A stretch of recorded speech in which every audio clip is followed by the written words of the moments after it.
This will be the final item of the auction, the star attraction, so to speak.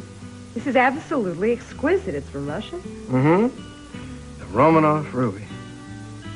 Not only guaranteed to dress your Christmas tree, rumor has it that it has mystical properties.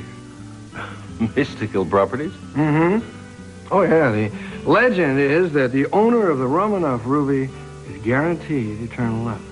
Well, isn't that charming? Oh. Well, as long as it brings in enough people to want to bid, that's all that really matters, right? Oh, I think the whole thing's going to be a great success. I've been getting reservations all morning. Good, because what we need is a new children's wing at the hospital. Yeah. Oh, excuse me. Wait. I see another pair of hands I'm going to press into service. Excuse me. Hey. Well, certainly is beautiful. It certainly is beautiful. I just wonder, legend of eternal love. Wonder what? Oh, in the real world with real people. Is that really possible? When did that harpsichord get here? It was delivered a little while ago. Oh, isn't it beautiful? Mm-hmm. It's a present from my mother. Oh, how does it sound? Don't know, I haven't played it yet. What are you waiting for, baby? I'm still trying to decide whether I should send it back or not. Send it back? Why? What a great Christmas present. But that's the thing. It's not a Christmas present. See, this thing here is a peace offering. I don't understand. My mother gave it to me. We had words last night, pretty harsh words. This is a way of trying to smooth things over. I can't imagine you and your mother having a serious fight. Yeah, believe me, it was serious. Very serious. Well, may I ask what it was about? It was nothing. It doesn't matter, really. It's about me, wasn't it? You fought about me. Sorry. Oh, I broke you. Look at this. I broke you. Well, there were too many of that color anyway. No, I can't do anything right, Sweetheart, baby. I can't do anything Honey, right don't here. worry about it. Don't worry about it. It was just one tiny little ornament. No, it's not. It's my life. It's my whole life, Hey, you know? hey. Don't go getting symbolic on me, all right? Leave that stuff to Ingmar Bergman. I feel awful. I feel like I'm gonna die. Victoria, you're not going to die. Neither am I. I mean, with our luck, honey, we're going to survive to spend the worst holiday of our lives with a bunch of other junkies as strung out as we are. Not funny, I'm sorry. I can't stand this place. I can't stand it. I don't know how you can stand it here. Because, honey, I don't have another choice. Oh, I have a choice. I mean, Mel, it's Christmas. It's almost Christmas. And I've got to spend it here with this dreary tree in this dreary room. Sweetheart, listen. Remember what Angie said, right? It's a process. This is just one stage, love, okay? Your mind is telling you that it can't deal with the pain, right? It wants that crush, that nice white... I don't want any Coke. I want to be with my family. I want to hold my baby on his first Christmas. Can't you understand that? Yes, of course I understand. Why don't you give me a little credit? I mean, you were the one who decided you didn't want to be with your baby until you could get yourself straight again, until you could be strong. But I can't be strong here. I can only be strong if I leave here. I swear to God, if I can't hold my baby, I'm going to start screaming, and I'm not going to stop. I'm sorry. Honey, listen, you don't have to be sorry. You don't have to be sorry. These feelings are going to pass, all right? Angie said that the first thing I don't care. You know, I really don't care what Angie... Angie doesn't have a baby. Angie is not me. I got to leave. I'm sorry. I got to get out of here. Tori! We're going to get a lot of presents together and deliver them to the kids at the hospital after we display them at the auction. See? Now, what I want you to do, if you will, is take these candy canes and put a bow around them, right, and stick one on each present. I don't know. Seems a little complicated. Why do you think we picked somebody with 4 years of college and 3 years of law school? Because you thought I was smart. All right. I'll do it. Lionel? Oh, Meison. You planning on doing all those by yourself? Take you all day. Yeah, well, it's okay. It's for a good cause. I'd offer to help, but I'm sure if you need assistance, you can always call on your new friend. I'm sure he'd be more than happy to oblige.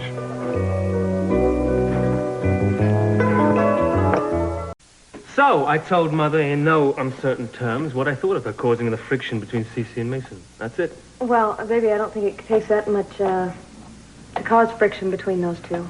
Yeah, well, the thing is, she should be trying to ease the situation. Instead, she's hell-bent on drawing more and more battle lines between the two families. You know, I'm sick of it. Anyway, I told her.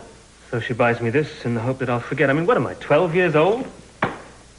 It is beautiful, though, you have to admit. Yeah. Actually, to tell you the truth, I'm a lot more interested in that. What? Oh, that. Mm-hmm. That, it wouldn't happen to be for me, would it? By any chance?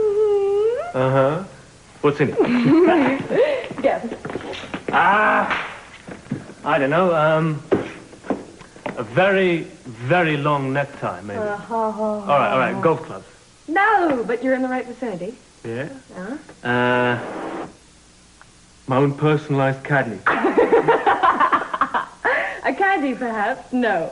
No, come on, think of other sports. All right, a hockey stick, maybe. No, you fool, come here. Merry Christmas. Open that. Skis, wow, skis. What? What's the matter? No, nothing. They're, they're terrific and shiny. I love them, and, I've never skied in my life. Well, that's why I'm going to teach you. And,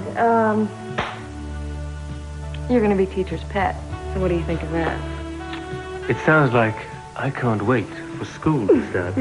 Okay, then good. Listen, I have a proposition for you. I've got this idea to avoid this no-win issue we've been having about where we're going to spend Christmas, okay? In that case, I'm all ears. All right. Speak. Your mother is going to be heartbroken if we don't stay here. Mm-hmm. My parents are going to be heartbroken if we don't go there, so why don't we just take off and go skiing? You know something? That's inspired.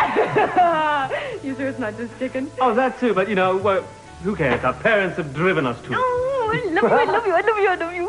Okay, I'm going to go right now and make the reservations, okay? Hey. You know, this is going to be perfect. At last, we get to have a proper honeymoon. That's if I don't hit a tree and end up in a body car. Impossible. I am like the specialist at avoiding trees. Not to mention avoiding a major holiday family crisis.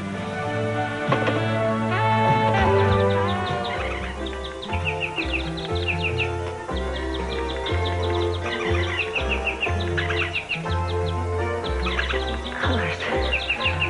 I can't believe it. I can see colors. Tree makes some racket. Well, if it bothers you, we can just unplug it. No, that's okay. If you get some kind of pleasure out of it, it's fine with me.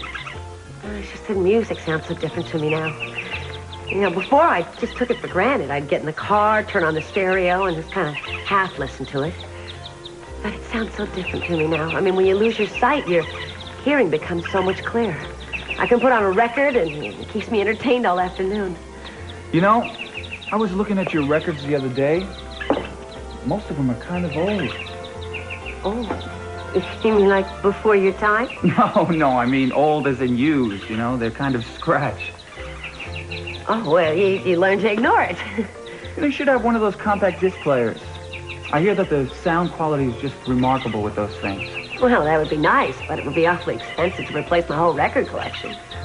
Yeah, but if music is that important to you, then it would be worth it, wouldn't it? You should be able to enjoy everything that's important to you. You're so sweet to me. I mean, you're always coming up with some new way to make my life better. Every day, you find a way to help me cope. I must like doing things for you, I guess, huh? I wonder if you'd miss it. Miss what? I mean, if I somehow regained my sight, if you'd miss me being so dependent on you. What a crazy thing to say. Well, not really. I mean, you like taking care of people. You like feeling needed. You feel like you want to make a contribution, right? I mean, admit that. All right, I admit it. So what's the point? Well, maybe you wouldn't love me as much if you didn't have to take care of me. So you have to be blind in order for me to love you? I don't think it hurts. That makes me sound kind of sick, you know that? Oh, come on. You know what I mean.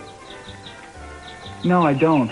And I don't have time to figure it out either. I have to get to the hospital. Oh, wait, Scott, Please, don't be mad. That's the last thing I want. Gina, I'm not mad. I just have to get to work, that's all. Well, I could go with you. You know that guy, the one that's blind, that was in the fire? I want to talk to him. Earl. Yeah, Earl. I figured it was about time to give him another pep talk. And also, I ordered some little Christmas ornaments for some of the nurses over there that took care of me after I was in my accident. And if I went with you, I could deliver them. Okay? You make it very difficult to say no, don't you? Come on.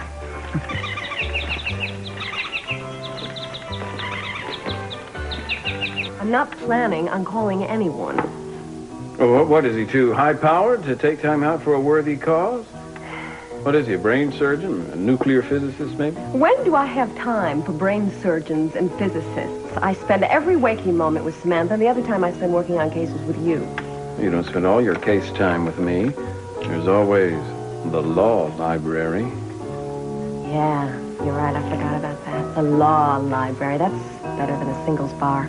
I can't tell you how many lurid come-ons I've had from lecherous litigators researching contracts. It's all right if you don't want to talk about him. I don't want to talk about it because it doesn't exist, Mason. The man does not exist. There was no one in my house last night. No one over the age of 6 months. Well, why wouldn't you let me past your living room, then? Why were you acting so guilty? I was not guilty about anything. I have nothing to feel guilty about. I suppose it would be tricky for you to try to see anybody else at this time. That's absolutely true. I go to work, I go home, I may take an occasional jaunt to the supermarket. That's it. Suppose I could have thought of that. Yeah, you could have thought of that. If you weren't being so crazy and jealous. Jealous? That's what I said. I was just upset because I thought you were keeping something from me. I hope we're better friends than that. If you were to find someone, then I would hope you'd be open with me about it. That was the only point I was trying to make. Fine. Then you weren't jealous. Why don't we just drop it? You know, this one's ruined. You really should try to control those bursts of childish temper, Julia. They don't become you.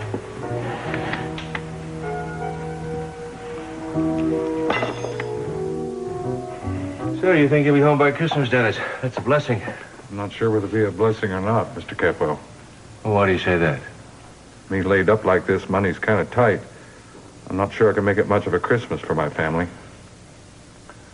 Yes, I can understand that. But look, your disability will not be coming in for quite a while, I'm sure. Why don't you take this from me, please? Listen, Nick, you don't need to do that. No, I really would like to. You buy yourself and your children and your wife something for Christmas, all right? Capwell, this is so generous. No, that's the least I could do. The least is right. A few $100, dear СиСи. The only man in the entire world who could make Ebenezer Scrooge look generous.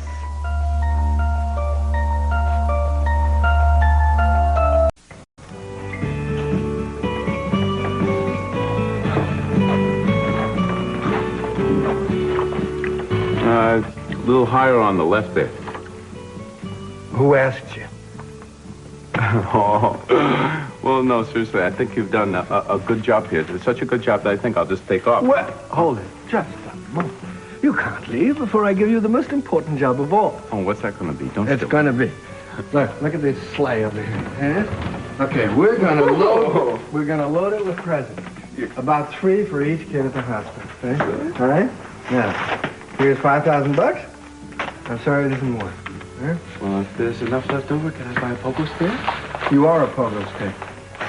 Listen, you. I want you to remember what you're there for, and not go test driving every toy on the floor. Fool me? Yeah. All right, just make it go as far as you can, will you? I mean, stretch it. Hey, to the North Pole and back, don't worry about it. This is a great idea. You can come up.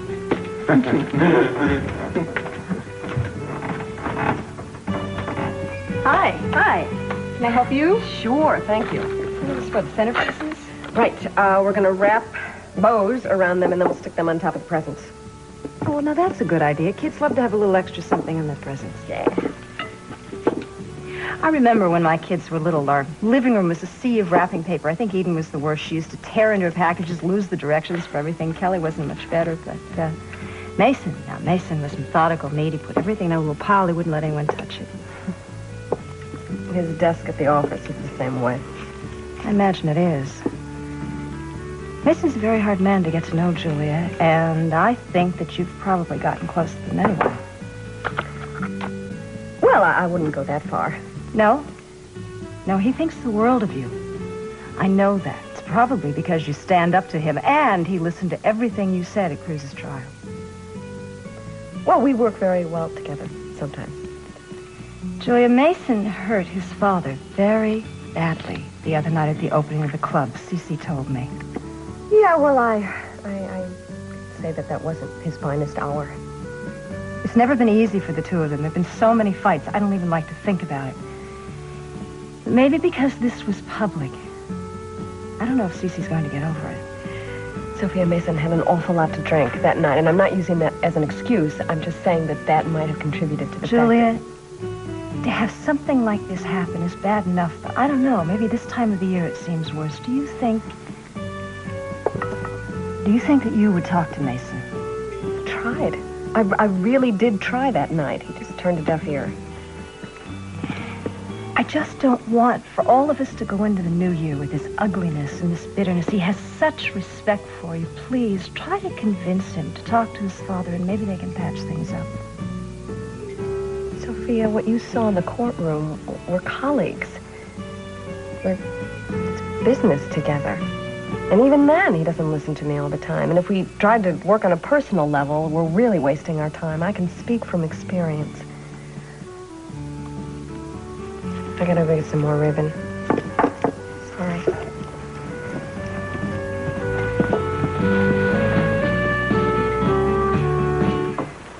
I hope I'm not intruding, but I wanted to meet you personally. I'm Pamela Conrad, and this is my son, Mason. Dennis Borden. You do? I can't possibly imagine how you got in here, but I certainly hope you have permission from Mr. Borden's doctor. We have visitor's passes. I'll show you mine if you'll show me yours. Mr. Borden, Capwell Enterprises were responsible for this operation, but I do own the rig, so I can't help being somewhat responsible for what happened to you.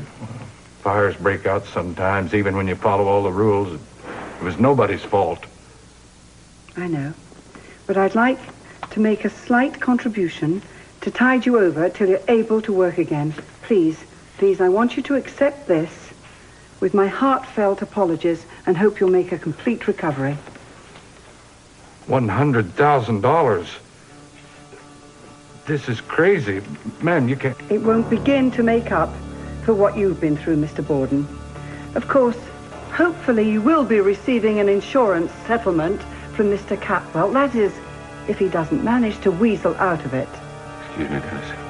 But it will be barely enough to sustain a bird. So this will make a very happy Christmas for me if you'll just please accept it. Dennis, I will check with you tomorrow. I hope you will be very careful who you allow into your room after today.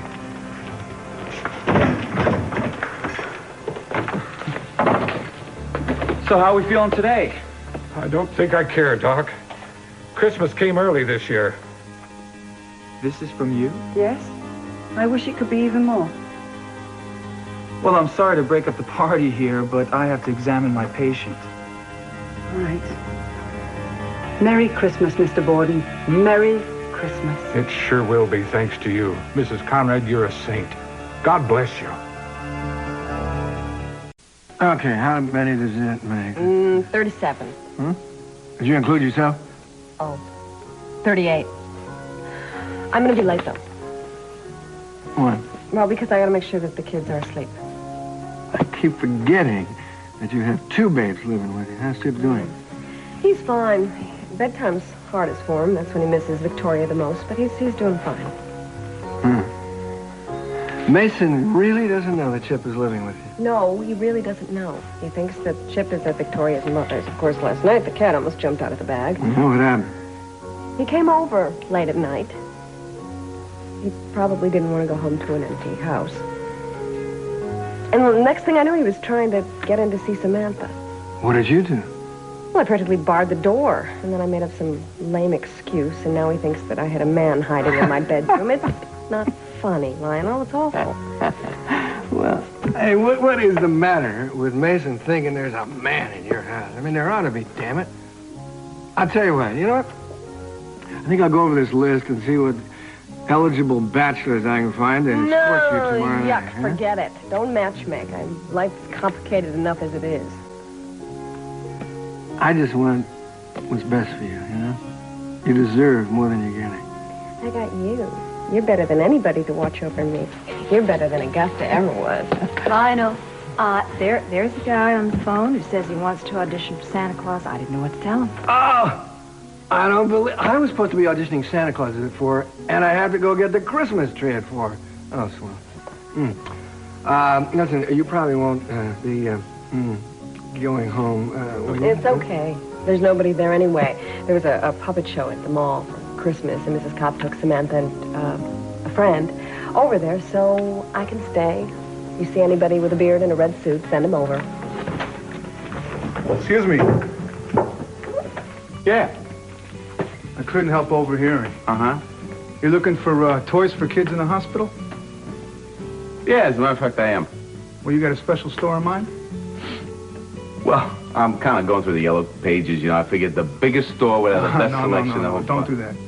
I'll charge you an arm and a leg. Listen, I got a friend in the wholesale business, okay? If I tell him about what you people are doing for these sick kids, I'm sure he'll have you down. You can look around, pick up what you want. You can get double what you get paying retail.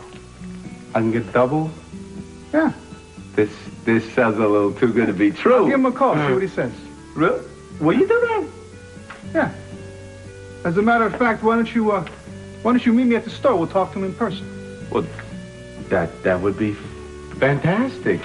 You're a very decent person, Hey, well, I got a soft spot for little ones, you know? Yeah. Especially this time of year. Uh-huh. Here. Can you meet me at 6? Sure. 3:25, fine. You got it. Be there. Tom? It's Victoria? Julia? Mrs. Cobb? Julia, is anybody home?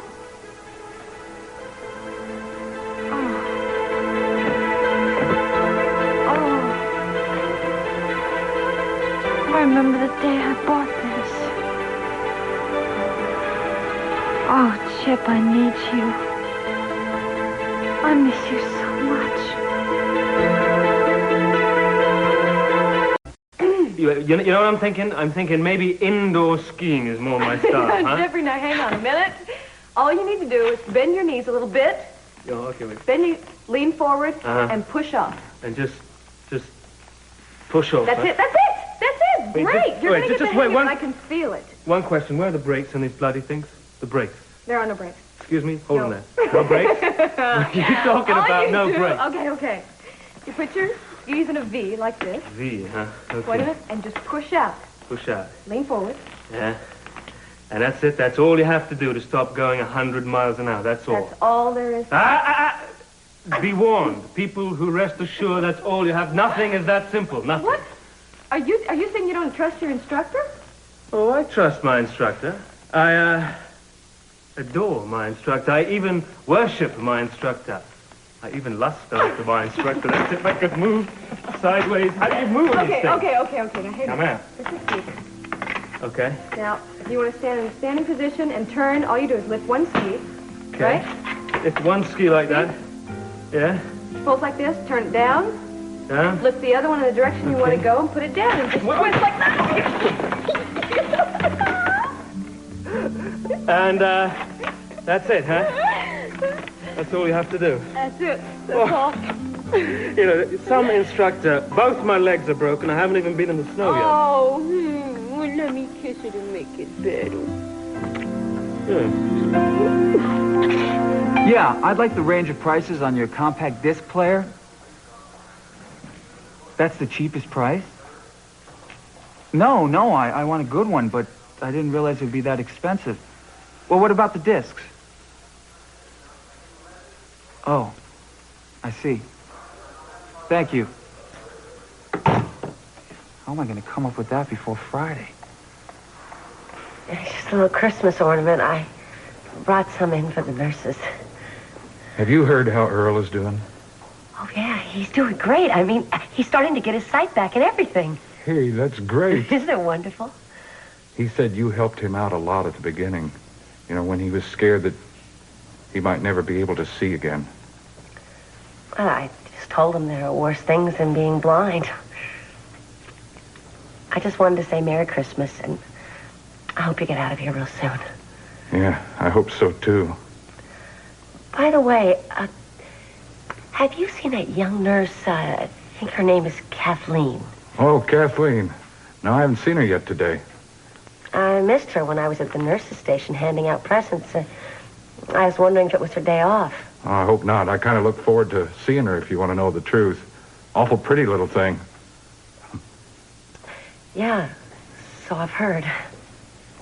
Sweet, too, I bet. Oh, yes. I was telling Dr. Clark, she really brightens up the place. I'm sure Dr. Clark couldn't agree with you more. Well, I think she's one of his favorites. Hey, listen. You have yourself a Merry Christmas, too. You hear? I'll try.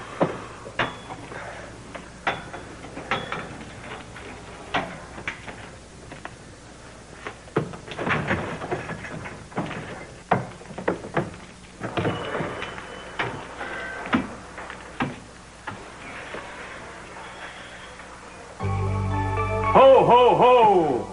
Scott? Not anymore. Through the magic of modern technology, I am now the one, the only S-Claus Esquire, beard and all. So what do you think? Oh, I think it lends a certain air of... Dignified maturity? You smell like mothballs. Tell me something. Do you always dress up like Santa Claus at Christmas time, or did you do this especially for me? No, I'm sorry. This is for pediatrics. I'll be back in an hour or so after I have had a lot of little kids sit on my knee and tell me exactly what they want for Christmas. Can I come with you? I'd love to hear the excitement in their voices when they see you. You are such a sucker when it comes to kids, aren't you? Well, that's what Christmas is all about. So, let me Santa's helper. Santa would be honored.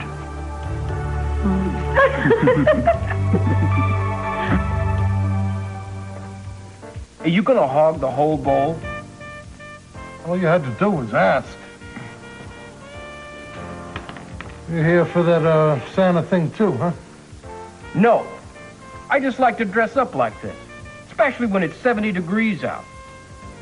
Anybody ever tell you you're a little hostile for this kind of work?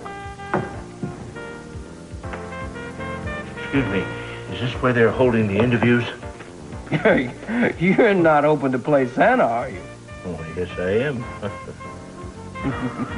little puny, aren't you? Never stopped me before.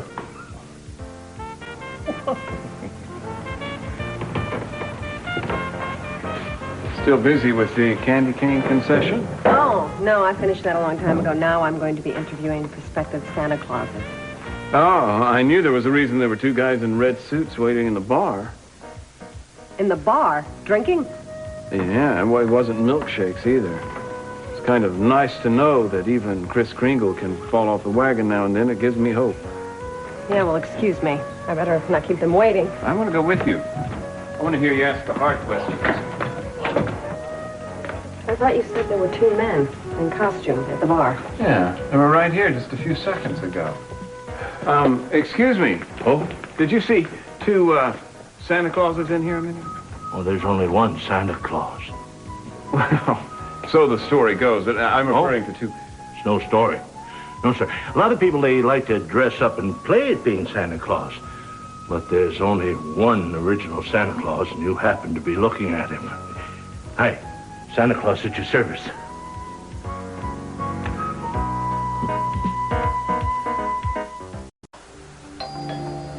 Tori, I know you're in there. Your car's outside. Baby, I'm here.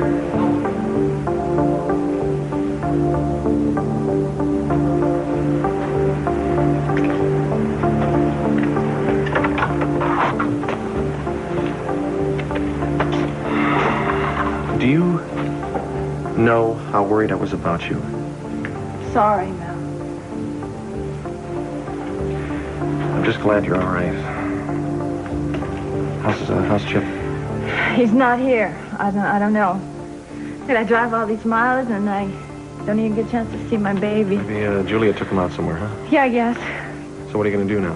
I don't know. Probably wait. Victoria, don't wait. Come back with me now, would you? Mel, I can't Listen, do honey, that. honey, I know that you're scared. I'm scared too. But we have to stick it out. And then we can get through this. How do you know he can do that? Angie said that's how it was for her. Do you trust her? Look, I have to trust somebody, don't I, honey? I mean, it doesn't seem to work too well if I try to trust myself.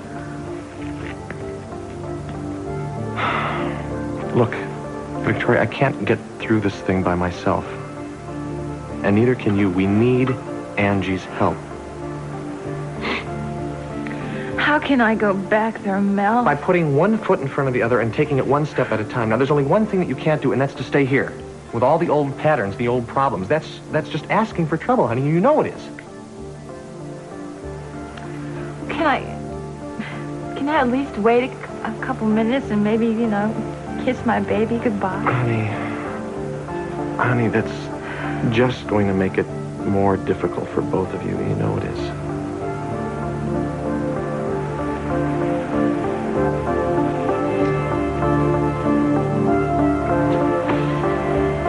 Okay, I'm ready. You ready?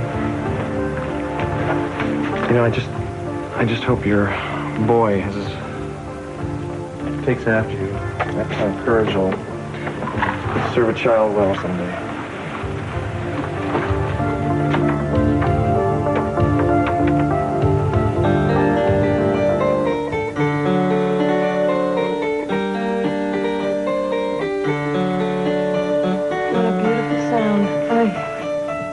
Makes you wonder why anyone would want to invent a piano. Play one more. Melancholy, baby? No. Do the one you composed. That one. Please. Please, please. Okay.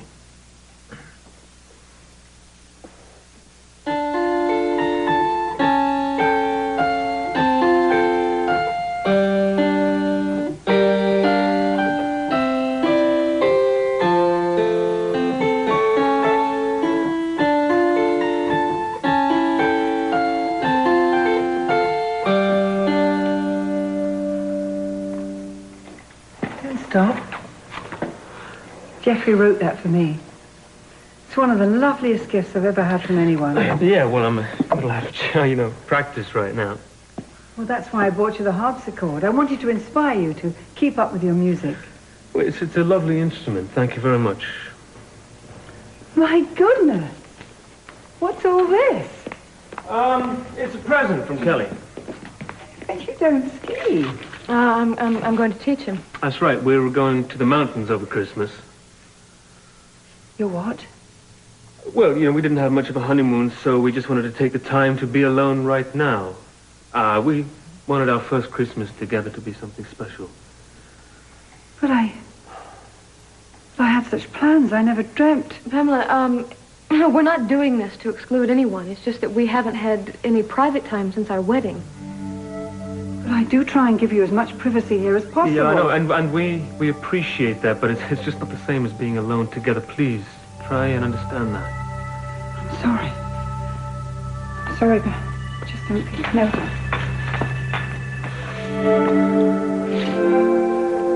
Where is this place? It's a discount place, a warehouse across town. The guy said he'd meet me there at 6 o'clock. Is this luck or what? Huh? Santa might be listening. So, have you done this kind of work before? Oh, nothing else. Never in my life, nothing else but.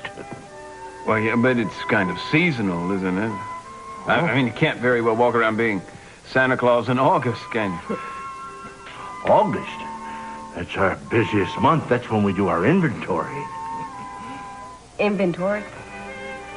Oh, yes. Santa, he doesn't like to repeat himself, you know. Bring the same toys 2 years in a row. Oh, no, there's a lot of organization and planning. It's a full-time job. I see. And where do you work normally? Your business address? Well, business address is the same as the home address. Yeah, I have a little workshop out in the back.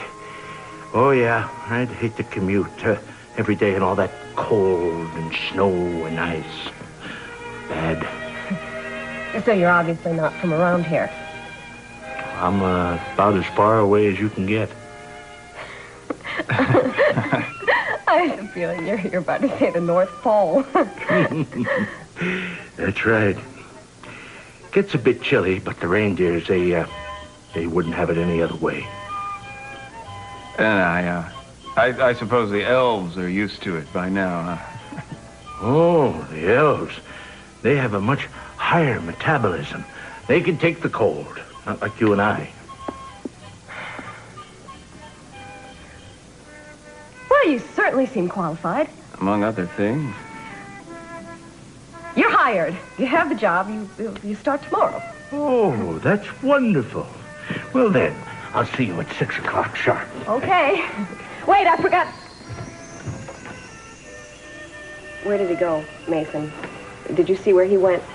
To a rubber room, probably. Julia, that man is mad as a hatter. Mason, he's harmless. And I bet he can use the money. I can't believe that somebody that deluded is out roaming the streets. Well, he seemed happy and healthy. And very sweet, don't you think? I think he'll make a terrific Santa. How do you know? He may walk in here tomorrow dressed as Napoleon. For once in your life, will you not be the voice of doom? It's Christmas. You're right, it's Christmas. Maybe I should count my blessings. If you can think of any. Shouldn't be difficult. One of them's right in front of me.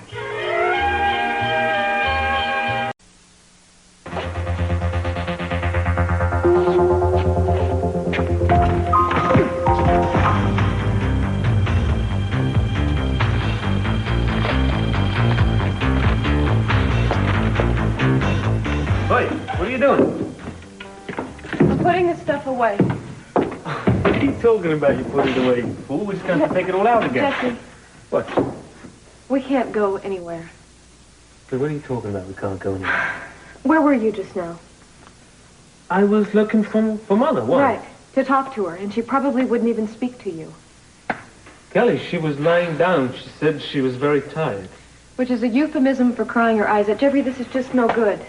You go away for Christmas, she will never get over it. She will get over it. No, she won't. No, she won't. And seeing her reaction today just made me realize that my parents are going to feel just as bad if I leave. You know, this morning, Mother talking about how she was looking forward to us being at the dinner, how Ted was going to be out of town and Cruz needing her away, and Brandon's with Gina. And, of course, you know, Mason isn't going to... I'm all that's left, Look, so we might as well stay. We'll go over there and we'll work it out somehow, okay? Somehow. How? No, baby, I would love to go away and forget all of our problems, but I know us. I know us better than that. We'd get up there and we would regret the whole thing. Well, just wait. So what's the solution then? Huh? That I spend Christmas with my parents and you stay here. Oh, come on, that's crazy. Yeah, I know it is. But I don't see any other way to do it anymore.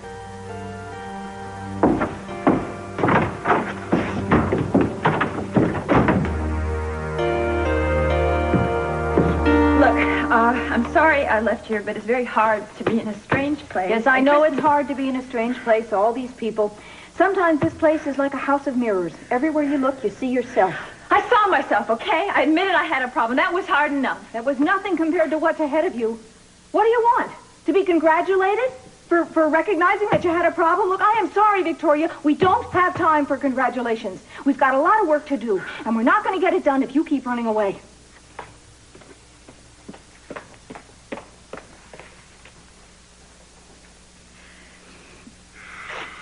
Don't worry. It's her job to be rough on you. She cares. She wants you to get well. But, Mel, I'm scared. I'm never going to stop being so scared. Honey. I'm here, kiddo, okay? Don't worry. I'm going to take care of you. Nothing's going to hurt you. Oh, Mel, come on. You know that's not the answer. Victoria, you're very important to me. More all the time. We're in this together. Yeah, but we have to learn to be alone. You know, that's the scary part, to learn to trust and depend on ourselves. And God, I hope we can do it. I thought you left. No, I was in the kitchen shamelessly using my family connections. I persuaded the chef to put together a little supper. For whom? Well, I was hoping that you and a certain young lady and I could have sort of a picnic. These are for Samantha. You should have asked me first. I'm asking you now. No, you're not. You put together this picnic basket, and you're expecting me to be so charmed by you that I can't say no. Doesn't Samantha like animal crackers? She loves the animal crackers. And I know that you went to a lot of trouble, but I'm sorry we can't have dinner with you tonight. No, you have plans with somebody else. Why did you lie to me before? I'm not lying to you. We just can't have dinner with you. Well, why? I don't understand. All right. Because Victoria and Chip are gone and you're lonely. And Samantha and I don't want to be your substitute family. That's not fair. Neither of you is a substitute anything. All right. We're not your substitute anything. Well, what are we? Where do we fit in? See, you can't answer that, can you? Nathan, I can't allow you to just walk in and out of our lives whenever it suits you. It's not fair to us. We're not supposed to want anything, we're not supposed to expect anything, and we're not supposed to commit to anything. We're just supposed to be patient until you come back again. I can't do that anymore. We can't do that anymore. And we don't want to pretend that it's okay anymore. I'm sorry.